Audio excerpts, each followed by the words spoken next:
Les États-Unis, où après la crise des subprimes, c'est une autre bulle financière qui inquiète, celle des prêts étudiants. Pour payer leur fac, les jeunes Américains empruntent à tour de bras et souvent sans l'assurance de pouvoir rembourser. Sur place, Maryse Burgot avec Laurent Desbois. C'est à New York, capitale de la mode, qu'elle espérait trouver un premier emploi. Rêve accompli pour cette jeune designer américaine, mais à quel prix? Pour payer ses 3 années d'études à l'université, elle a dû emprunter. À 24 ans, Rebecca Volanti commence donc sa vie professionnelle avec 85 000 € de dette. Je traverse de mauvais moments à cause de ça. C'est trop, beaucoup trop. C'est extrême. C'est beaucoup d'argent. Il faut que je reste positive avec tout ça. Je me dis que je vais m'en sortir, que ça va aller. Et Rebecca ne se plaint pas, puisqu'elle travaille, elle peut au moins commencer à rembourser. Ce n'est pas le cas de tout le monde. Avec la crise, près de la moitié des étudiants américains ne trouvent pas d'emploi stable après leur diplôme. Pourtant, ils paient de plus en plus cher leurs frais d'université.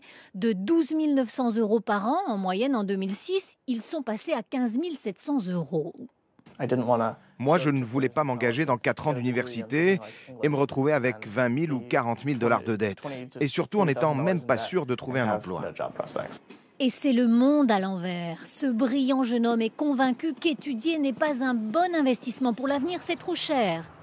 Une prestigieuse fondation de San Francisco donne d'ailleurs des bourses aux meilleurs élèves à une condition, qu'ils quittent la fac. Et c'est exactement ce qu'a fait Niels. Grâce à sa bourse, il travaille sur son projet, un livre sur l'éducation, loin des amphithéâtres. Ce problème de la dette est d'ailleurs devenu un thème de la campagne électorale.